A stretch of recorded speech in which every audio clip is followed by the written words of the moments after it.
Bonjour, ici Sébastien, le marketeur français.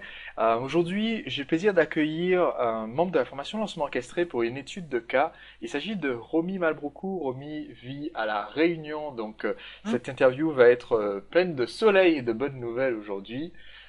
Et j'ai demandé à Romy s'il accepterait de participer à cette étude de cas pour un peu donner un retour sur son premier lancement orchestré et aussi Hmm. partager ses conseils, son retour d'expérience pour ceux qui vont bientôt se lancer et vont faire leur premier lancement orchestré. Bonjour Romy. Bonjour Sébastien et bonjour à vous tous qui écoutez cette vidéo. Alors Romy, Oui. je me souviens, tu as fait ton premier lancement et c'était un petit peu le moment d'ébullition, le moment de vérité pour toi. Et je pense que c'est très représentatif pour beaucoup de gens qui vont se lancer, qui vont faire leur premier Mhm. lancement. Quand tu as rejoint la formation lancement orchestré, tu n'avais pas encore vendu ton service. Non, pas du tout. Oui. Mais par contre, tu avais déjà une petite base de personnes avec qui tu avais commencé. Alors, est-ce que tu peux expliquer rapidement ce que tu fais déjà et où tu en étais quand tu as rejoint la formation lancement orchestré? Alors, bien que ça ait changé un petit peu depuis, et je vous raconterai ça peut-être tout à l'heure. euh, à l'époque, en fait, je travaillais en tant que psychologue libéral, et puis j'ai eu l'idée en fait de mettre en place des formations en communication. Et j'ai suivi la formation de Sébastien, donc c'était en juin, et mon but c'était de pouvoir en fait faire le lancement. Comme j'ai pas de formation de marketing, dans les études on n'aborde pas ça. Voilà, j'ai voulu. Puis Internet, c'est vraiment un outil que j'aime beaucoup, et donc j'ai voulu me former en fait à la méthode de Sébastien de lancement orchestré pour lancer mon produit qui était cette formation en communication. Donc, Romy, tu avais déjà euh, fait des conférences, c'est-à-dire tu t'étais Hein. déjà adressé face à un public, mais Bien à sûr, l'époque, oui. avant de rejoindre la formation, parce que tu n'avais pas Mhm. ces fondations de marketing, tu n'avais jamais encore vendu en fait tes prestations, vendu ton travail en tant que coach, c'est ça? C'est un peu ça, oui. Oui, tout à fait. J'avais vendu, mais les résultats étaient pas à la hauteur de mes espérances. D'accord. Et donc, quand tu as rejoint la formation, c'était dans le but de lancer tes propres ateliers, ton propre coaching. Est-ce que tu peux expliquer un petit peu en quoi consistait le produit que tu as lancé la première fois? Alors, le produit que j'ai lancé pour la première fois, c'était une formation donc en communication bienveillante. Et l'idée, en fait, de la formation, c'était de pouvoir développer cette capacité à mieux comprendre les autres et puis à développer cette capacité d'écoute, en fait, que nous avons tous. Et voilà un petit peu l'intention que j'avais derrière en faisant ce lancement orchestré, c'est vraiment de lancer ça, de pouvoir à la Réunion diffuser davantage en fait plus de tolérance, plus d'harmonie dans les relations, en favorisant une meilleure écoute, une meilleure compréhension. Ok. Alors, ce que j'ai trouvé intéressant quand tu as parlé Mhm. pour la première fois de ton lancement, c'est que souvent, la première réaction qu'ont les gens en voyant parler des lancements orchestrés, c'est de dire, oui, c'est bien facile pour vous de parler de lancement orchestré parce que vous avez des listes de 10 000, 20 000, 30 000 personnes, Mhm. parce que si vous faites un atelier, c'est à Paris et donc il y a 10 millions de prospects potentiels qui peuvent venir. Sauf que quand tu as préparé ton lancement, bon, déjà, tu étais à La Réunion, alors il paraît que c'est Oui. très bien la Réunion, hein. En tant que Guadeloupéen, je vais pas balancer de pique, tu vois, je vais être très très sympa. Donc c'est forcément un plus petit marché, un tout petit marché. C'est clair, on est moins d'un million à La Réunion. Et quand tu as démarré, tu n'avais pas du tout une liste de 1 million, ni 100 000, ni même 10 000, ni même 1000 personnes. Tu avais exactement combien de contacts quand tu as démarré? Alors, quand j'ai démarré, je crois que j'avais à peu près une trentaine de 40, allez, 30-40 contacts, pas Voilà, plus. en rassemblant toutes les personnes avec qui tu avais été en contact donc professionnellement avant et qui pouvaient être Mhm. des prospects potentiels. C'est ça, Voilà. exact. Alors, est-ce que tu peux un petit peu nous raconter comment ça s'est passé, comment s'est déroulé la préparation de ce premier lancement, puisque si je me souviens bien, ton intention au début, c'était de remplir un premier groupe de coaching pour un coaching collectif. Donc, un C'est groupe, c'est une ça. dizaine de personnes, c'est ça? Voilà, c'est ça. En fait, j'avais mis en place je m'étais dit, ok, on va tabler à 10 personnes, mais je croyais pas qu'il y aurait. Je pensais qu'il y en aurait 6, et voilà. Voilà, j'ai ouvert à 10 Mhm. maximum. Et puis ce qui s'est passé, je me souviens, c'était je crois que c'était le vendredi 20 juillet. J'ai eu un petit appel de mon banquier qui me disait que j'étais à découvert et du coup ça a contribué en fait à me lancer, à me booster suffisamment pour faire le lancement c'était quand que j'ai lancé? Le dimanche soir. Je bossais comme un fou en fait pendant 2 jours et le dimanche soir j'ai terminé la lettre de vente et puis donc j'avais envoyé des emails aux gens etc. Créé des partenariats avec d'autres et puis voilà ce qui s'est passé. Donc lundi le lancement, la lettre de vente est partie. Alors c'était un lancement en fait que j'avais fait essentiellement par email. Je me souvenais que dans l'une des vidéos, Sébastien, tu avais dit que tu avais commencé ton premier lancement par email. Je me suis dit là, j'ai pas le temps de faire les vidéos, donc je fais le lancement par email et puis j'ai ouvert les ventes mercredi à 11 heures. Non, le jeudi.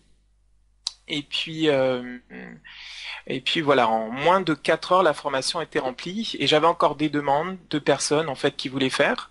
Du coup, je me suis pas retrouvé en fait avec un groupe, mais c'est 3 groupes différents qui m'ont permis en fait au mois d'août et septembre et octobre d'être financièrement à l'aise. Ok, très bien. Ouais. Alors, il y a plusieurs points hyper importants dans ce que tu viens de dire. Alors, je voudrais qu'on les Mhm, fasse point par point. Le premier point important pour moi dans ce que tu viens de mentionner, c'est que tu as choisi de faire ton lancement mhm. sans faire de vidéo. Exact. Alors que sur le web, quand on voit les gros lancements orchestrés, la Mhm. plupart de mes lancements par exemple sont faits en vidéo, et beaucoup de Ouais. gens pensent que c'est une phase indispensable pour faire un lancement et qu'il y a beaucoup d'outils techniques à maîtriser. Et donc toi, tu disais que tu as fait ton lancement par email. Est-ce que ça veut dire que tout le Mhm. lancement, il n'y avait pas d'article, pas de vidéo, pas de PDF? Comment tu as Non, il n'y avait pas de procédé? PDF, il n'y avait pas d'article, il n'y avait rien. C'était vraiment essentiellement partenariat, mais je crois que c'est surtout l'offre en fait qui était extrêmement irrésistible. Et je pense qu'on aura l'occasion d'en revenir un petit peu après. Oui, oui, on C'est va. vraiment là-dessus que j'ai travaillé la lettre de vente et puis l'offre irrésistible. Ok. Alors, combien de temps a duré le pré-lancement? C'est-à-dire, entre le moment où tu as commencé à suivre la formation et tu t'es dit, bon, je vais rassembler tous les contacts que Mhm. j'ai pour voir quelle est la taille de ma liste de communication, donc où tu as vu que tu Ouais. as 30-40 personnes. Allez, soyons fous, Mhm. disons 40, ok? Ouais. Tu es parti de ces 40-là. Entre ce moment-là et le Mhm. fameux jeudi où tu as ouvert les inscriptions pour acheter ton produit, ton service, combien de temps Ouais. s'est écoulé et qu'est-ce que tu as fait? Comment tu as communiqué? Alors, en fait, je crois que c'était un lancement hyper court parce que ça a duré euh, de une semaine de préparation. Donc j'ai envoyé des mails essentiellement en fait aux partenaires pour dire que voilà, je vais mettre en place tel type de formation, mais ça a duré vraiment une semaine D'accord. Qui ont où été tes j'avais partenaires au final? alors c'est des amis qui œuvrent dans le développement personnel D'accord. essentiellement. Donc Localement voilà, donc. ça, localement, hein, tous les partenaires étaient à La Réunion. Ok. Et comme c'était une formation voilà qui était locale, hein, je ne sais pas si je l'ai précisé au départ, mais ça se passait pas sur le net, Ok, en présentiel, tout le monde en présentiel. t'a vu en face à face pour ton Voilà. coaching. Alors je trouve ça très intéressant parce que de nos jours, beaucoup de gens essaient de se lancer sur Internet en se disant je vais toucher le monde et j'aurai des clients à Cincinnati, en Australie, à Singapour, au Japon. Et toi, tu dis, rien que à La Réunion, à proximité de toi, il y avait déjà des partenaires potentiels C'est ça? et des clients potentiels et que tu as Ouais. réussi à remplir tes groupes de gens. Je distingue souvent entre les vrais gens, c'est-à-dire les gens qu'on peut toucher, on peut leur serrer la main parce qu'ils existent dans le monde réel, et les gens qu'on Mhm. voit en pixels. C'est pour ça que j'aime bien faire des séminaires, c'est pour qu'on me voit aussi en vrai et pas juste en pixels via Internet. Et donc, en fait, Mhm. tu as réussi à remplir ton groupe à partir de partenariats donc locaux. Ouais, c'est ça. Et comment est-ce que tu as été en tout premier contact avec les partenaires en question? En fait, j'étais déjà en contact avec ces partenaires-là. C'est juste que, en fait, ta formation m'a permis de faire les liens. Parce que je voyais ces contacts, mais c'était un petit peu je les voyais comme des prospects potentiels. Mhm. Et puis, il y a vraiment ta formation a véhiculé l'idée de travail en coopération et de, voilà, d'intelligence collective. Et j'ai vraiment axé là-dessus, en fait. Et pour moi, ça m'a permis de faire des liens entre nous tous. Et du coup, j'ai proposé, en fait, des partenariats de cette façon-là.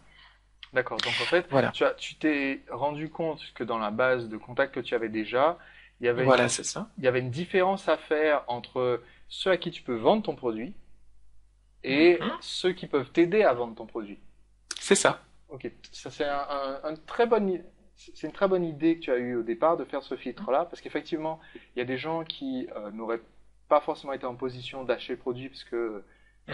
ils n'étaient pas vraiment des clients potentiels, mais qui peut-être eux Ouais, avaient déjà les contacts et c'est eux qui t'ont servi de partenaire, c'est ceux-là. c'est ça. Ok. C'est exactement ça. Donc sur une semaine, tu as communiqué pour pouvoir créer l'envie avant de mettre à disposition la page descriptive de ton programme, avant de mettre ton offre à disposition. Tout à fait, c'est ça. Ok. Ouais. Il y a un point sur lequel je voudrais revenir aussi, quand je disais que tu as communiqué beaucoup d'idées importantes en l'espace de quelques Mhm. mots, c'est que quand tu as commencé ton lancement, tu disais je vais peut-être réussir à en avoir 6 des clients, mais je mets la barre à 10. Ouais. Et je trouve ça très très bien. Est-ce que tu peux expliquer un petit peu ton raisonnement derrière ça? Alors en fait, mon raisonnement était hyper simple, hein. C'était que le découvert était de 650 €. Et donc je Ouais. m'étais dit qu'avec 10 participants et si je faisais la formation à 65 €, ben, je pouvais en une formation combler mon découvert. Et ben finalement, c'est 36 personnes que j'ai pu coacher Mhm. pendant ces 4 mois. Et voilà, pour moi c'était incroyable. C'est vraiment vivre l'abondance de l'intérieur. C'était la fête, c'était le succès, c'était la victoire, voilà. Je sais pas, je m'éloigne un petit peu de la question, Non, non, mais non, tu t'éloignes pas du tout de la question. Parce que ce que je trouve que tu as fait instinctivement, c'est que en fait, tu as fixé l'objectif de ton lancement à ce que tu voulais réaliser. voilà, c'est ça. Et il y a tellement de gens qui comprennent pas ce principe. On parlera de ton offre après et de l'évolution des prix, etc. Mais ce Mhm. principe qui est pourtant si évident, si simple, qui est si je veux que mon lancement soit une réussite, bah, il faut que je calcule qu'est-ce qui va faire que ça sera une réussite, et c'est ça l'objectif. Mhm. 99% des gens n'y pensent même pas. Donc ils vont Ah, fixer des chiffres arbitraires, et après, ce qui aurait été catastrophique, c'est si tu avais dit, bon ben, je vais mettre 5, et que tu avais eu 5, et qu'après les 5, tu dises, oui, bon ben j'en ai fait que 5, et du coup, c'est... Alors j'ai atteint mon objectif, mais je suis pas content parce que ça correspond pas à ce que j'aurais vraiment voulu mhm. faire. Et il y a Ouais. beaucoup de gens qui sont dans cette situation-là. Ou alors qui fixent des objectifs qui sont, allez, je vais faire 2000 ventes d'un produit à 5000 euros, je vais faire 10 millions d'euros de chiffre d'affaires en l'espace d'une semaine, juste parce que c'est des chiffres ronds et sans aucune connexion avec la réalité. Et je trouve que tu as pris la bonne approche, de dire, quel est mon vrai objectif? Et en même temps, là, ce que tu es en train de décrire, c'est pour les autres lancements que j'ai fait, Mhm. j'étais pas parti. J'avais des objectifs vagues et je vois que c'était pas aussi motivant que le premier. Où là vraiment, là j'étais vraiment à fond au niveau de la motivation. Elle était vraiment là, j'étais au taquet. Et c'est vrai que pour les autres, c'est un petit peu, la détermination était un peu plus floue, on va dire, un peu. Et voilà, ça appuie en fait ce que tu es en train de dire. Ouais, il faut que l'objectif soit précis. Ouais.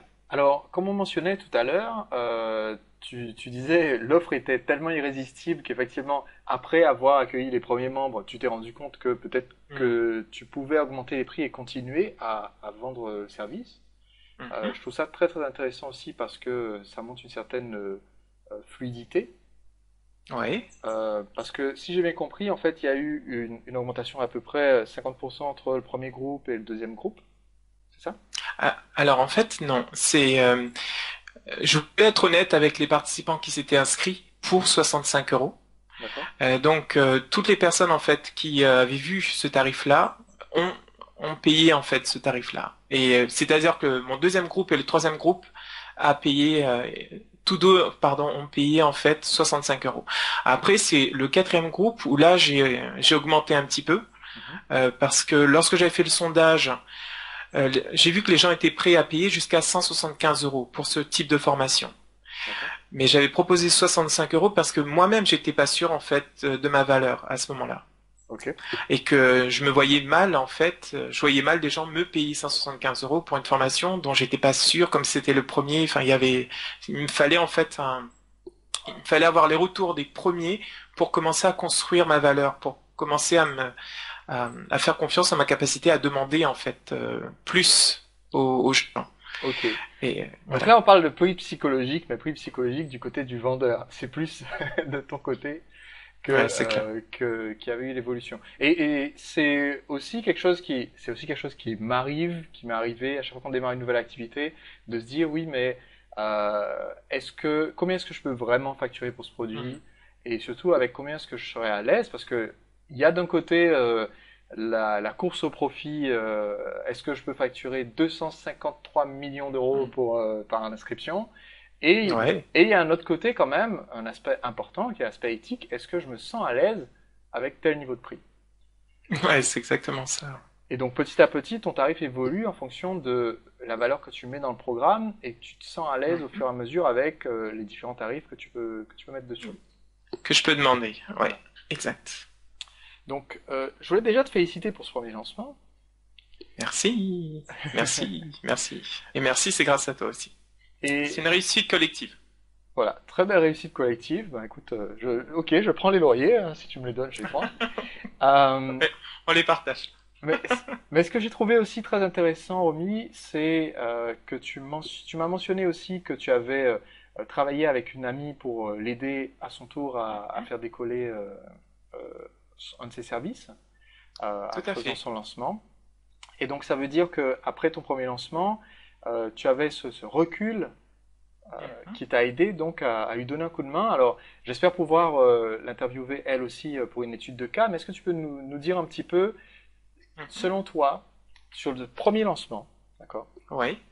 si tu t'adressais à Romy d'il y a 6 mois, d'accord, tu reviens dans le temps, tu lui donnes une petite tape sur Mhm. l'épaule et tu lui dis, écoute, j'ai un conseil essentiel à te donner, d'accord, je vais te demander quel serait ce conseil.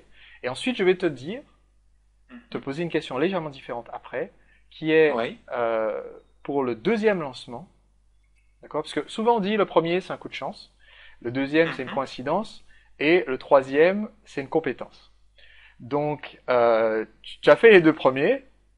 Donc, qu'est-ce que Ouais. tu dirais à quelqu'un qui arrive dans la situation où tu étais pour le deuxième lancement, donc donner un coup de main à quelqu'un d'autre pour son lancement, d'accord? Comme Mhm. conseil. Mon premier conseil, c'était pour ton premier lancement. Quel serait le conseil que tu te donnerais si tu pouvais te revoir il y a 6 mois de ça? Alors, le conseil que je me donnerais, en fait, bon, ça peut paraître prétentieux, mais je me donnerais pas de conseil parce que euh,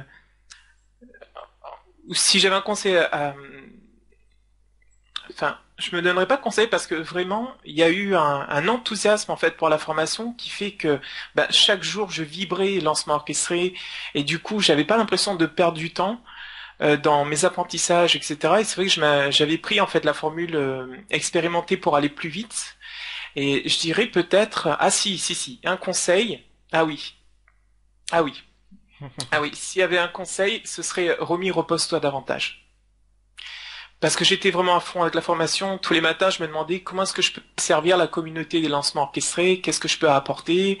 C'est vrai que tu avais insisté sur la générosité, Sébastien, et ça, c'est une valeur qui me plaît beaucoup. Du coup, ça m'a donné vraiment envie de partager avec la communauté.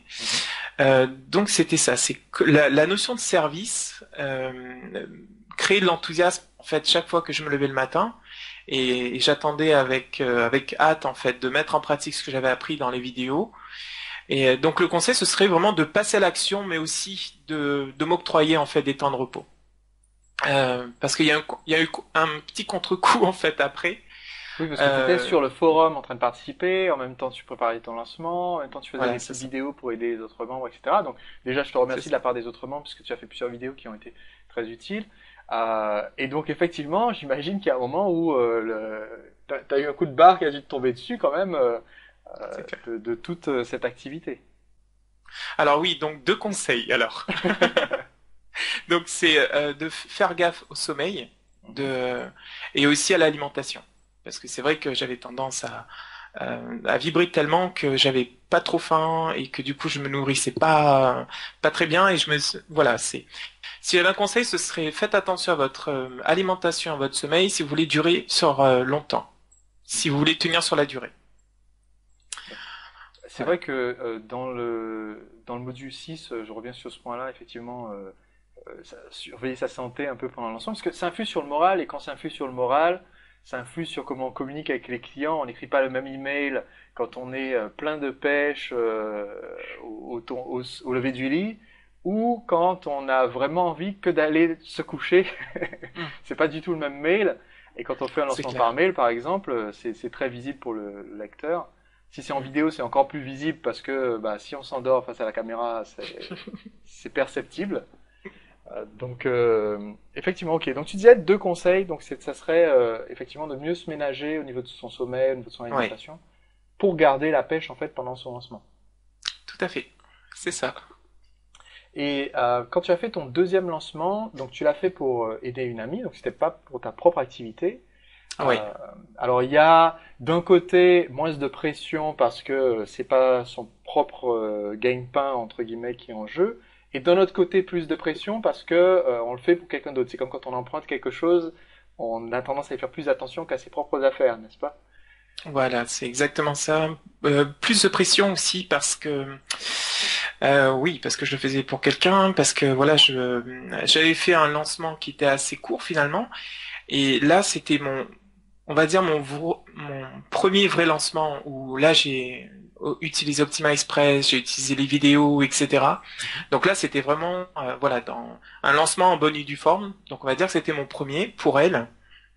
Et c'est vrai que là, si j'avais un conseil à donner, ce serait vraiment dès le départ même si c'est une relation amicale, de clarifier qu'est-ce que je fais, qu'est-ce que, en tant que consultant lancement orchestré, je fais et qu'est-ce que l'autre doit faire. Parce que souvent il y a eu des petits cafouillages parce qu'on savait pas qui c'est qui devait réaliser quoi. Elle attendait par exemple que je réalise ses lettres de relance et pour moi c'était à elle de d'y mettre son énergie dans les lettres.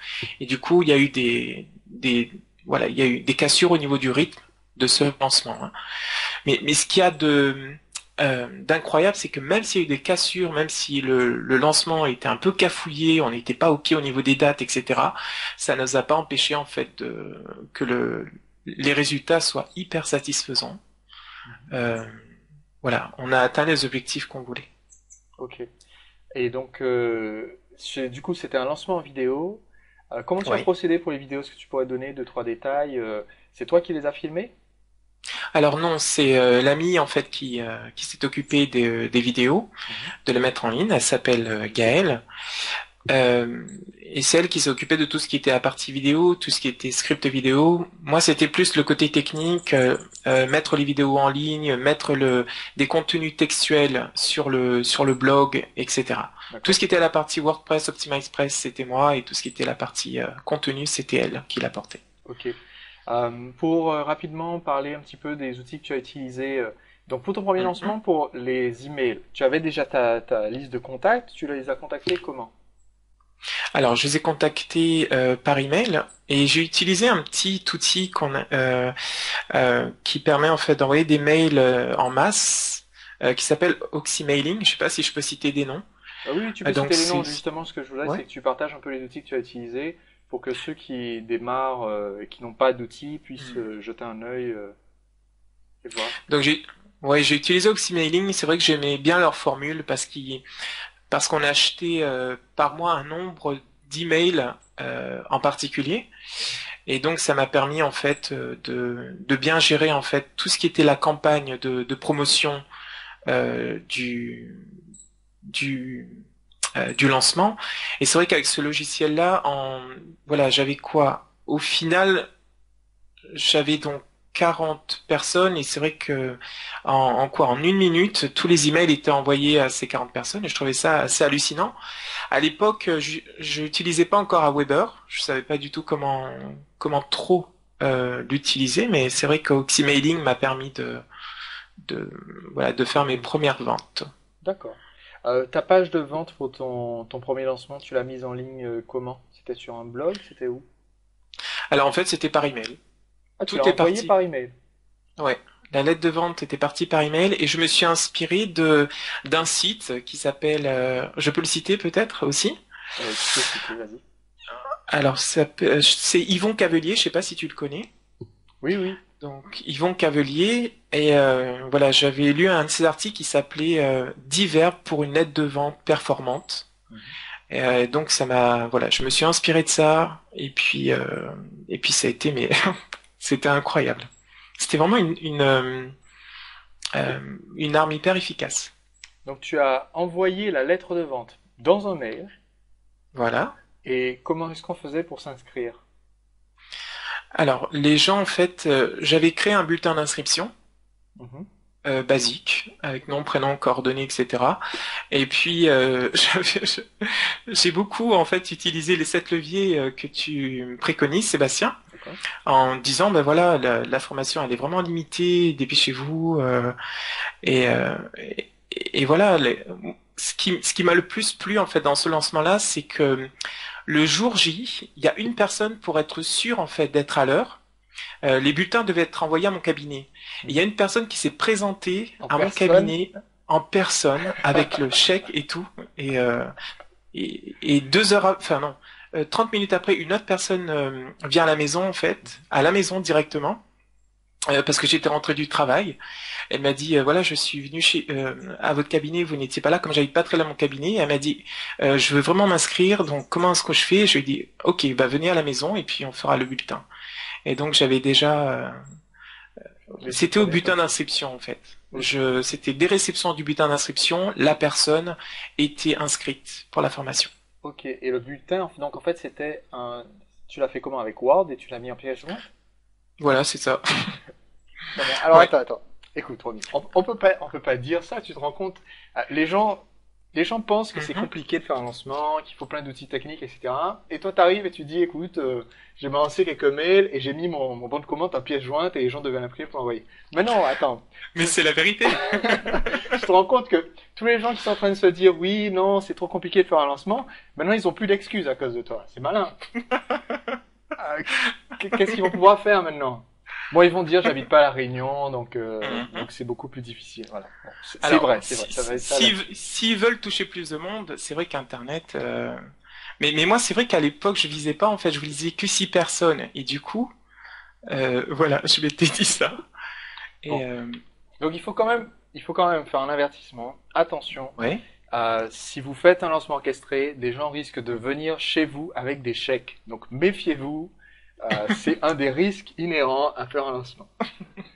Alors j'ai trouvé donc très très intéressant ton parcours, Romy. Je mettrai avec la vidéo les liens Ouais. si j'arrive à les trouver des différents sites, outils, Mhm. etc. Que tu as mentionné. Je voudrais aussi te demander si quelqu'un aujourd'hui, Ouais. qu'il soit dans le même type de secteur, c'est-à-dire qu'il fasse des prestations avec des clients locaux ou qui a une activité sur Internet, Mhm. euh, souhaite se lancer, hésite à faire son premier lancement orchestré, qu'est-ce que tu dirais à cette Mhm. personne-là? Parce que cette vidéo, je voudrais la donner en étude de cas aux membres de la formation. Donc, je Mhm. voudrais ton message aux gens qui sont membres de la formation Ouais. euh, et qui ont commencé, qui ont encore les mains tremblantes sur le clavier avant d'appuyer sur la touche entrée pour que le premier mail parte pour lancer leur lancement. Qu'est-ce que Mhm. tu leur dirais à l'heure actuelle?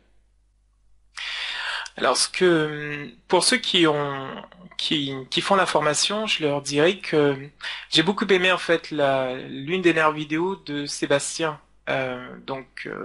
qui disait qu'il n'y a pas de lancement parfait et que il disait que même lui, parfois, il se plante, enfin que les lancements ne ne fonctionnent pas autant. Et moi, j'irais de se lancer, d'y aller, et puis d'apprendre en fait sur le tas parce que j'ai beaucoup appris et je suis vraiment très content parce en 6 mois là depuis juin donc juin juillet août j'ai énormément appris en matière de vidéo en matière de enfin c'est vraiment très riche et j'aimerais en fait dire aux gens de ne pas se focaliser sur les résultats mais plus sur toute la richesse des apprentissages en fait qu'ils vont faire.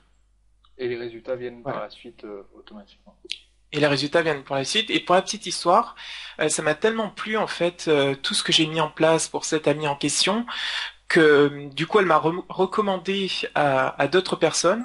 Et du coup je me suis dit que j'allais quitter mon travail en tant que psychologue, et en tant que formateur parce que voilà au niveau économique euh, et, et j'avais envie de me lancer en fait dans devenir consultant en fait en lancement orchestré. Félicitations. Et aujourd'hui, je travaille avec 4 clients.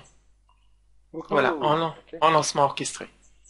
Donc je tiens à te féliciter déjà pour ça. Et maintenant, qu'est-ce que tu dirais à quelqu'un qui envisage de faire son premier lancement, qui n'a jamais suivi une formation de marketing, qui est peut-être comme tu l'étais, Mhm. psychologue ou avec une entreprise classique, qui a jamais suivi de formation, qu'est-ce que tu lui dirais pour l'encourager à faire son premier lancement? Alors, s'il veut faire son lancement sur Internet, ben, moi, je recommande la formation de Sébastien parce que voilà, ce qu'il nous apporte, c'est vraiment très précis. Euh, il y a des informations qui sont vraiment très riches. Moi, j'étais très satisfait de la formation. Alors, voilà, comme je l'ai dit tout à l'heure, moi, j'ai fait mon lancement avant même la fin, en fait, de la formation. Et aujourd'hui encore, en allant sur le site, ben, je découvre des vidéos que Sébastien a mis en ligne entre-temps et qui continuent à me nourrir, à m'apprendre des choses. Et c'est vraiment, voilà, moi, je recommanderais vraiment la formation de Sébastien. Et je connais pas quelqu'un en France qui ait son standing. Voilà. Merci. Merci beaucoup, Romy, pour ton témoignage. Je t'en prie. C'est vraiment un plaisir de voir quelqu'un qui applique les conseils et surtout qui est prêt à partager son retour Mhm. d'expérience. Donc, au nom des membres de la communauté des entrepreneurs, je te remercie à nouveau. Et je te dis donc à très bientôt. On continuera de suivre tes aventures par le biais d'Internet. Merci, Sébastien. Au revoir. Au revoir.